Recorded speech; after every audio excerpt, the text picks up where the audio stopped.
বাড়িতে থাকলে তো ঘুম থেকে একটু আয়েশ করেই উঠি। ঘুম থেকে উঠেই এসে গেলাম মায়ের লঙ্কা গাছের চারাগুলো দেখতে।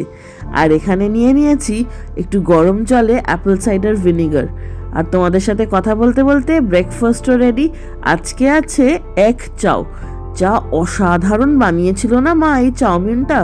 উফ, এখন ভয়েস ওভার দিতে দিতে জিভে জল চলে আসছে। তারপর দেখলাম ভাই এই ওয়াফল চিপসগুলো খাচ্ছে, তাই ওর থেকে তো একটু নিতেই হবে। আমিও খেয়ে দেখি কিরকম। বেশ ক্রাঞ্চি আর কুড়মুড়ে ছিল। লাঞ্চ টাইমে আজকে ছিল একদম সাদামাটা। প্রথমেই ছিল একটুখানি শুটকির চাটনি। শুটকি মাছ যদি ফ্রিজে বাটা থাকে তাহলে প্রথম পাতে তো আমরা খাই গরম ভাত দিয়ে। আর তার সাথে ছিল কলমি শাক আর শুক্তো। এই শুক্তোটা জানো তো কলমি শাকের আগাগুলো দিয়ে বানানো হয়, দারুণ খেতে হয়। আমার মায়ের দিদার রেসিপি, একদিন তোমাদের সাথে শেয়ার করব।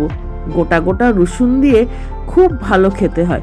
সাথে একটা মাছ ভাজা, একদম ছোটবেলার কথা মনে পড়িয়ে দিল। জানো তো ছোটবেলায় প্রায় শুক্তো আর মাছ ভাজা হতো লাঞ্চের মেনু। আর এই যে লাঞ্চ করেই একটু আচার নিয়ে বসেছি। এই আচারটা শান্তিনিকেতনের সোনাঝুরি হাটের মাখা কাকুর আচার। কি যে ভালো কাঁচা আমের এই আচারটা, যেমন টক তেমন চটপটা। আমার তো আবার জিভে জল আসছে।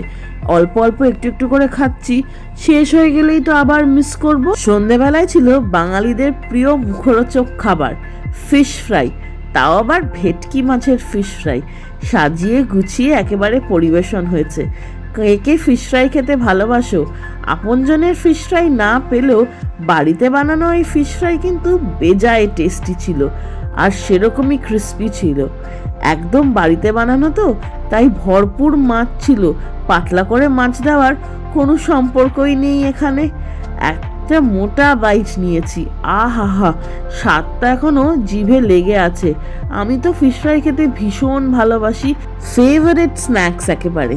আর ডিনারটা ছিল অল্প একটুখানি মুসুর ডাল, কেননা মুসুর ডাল খেতে তো ভালোবাসি।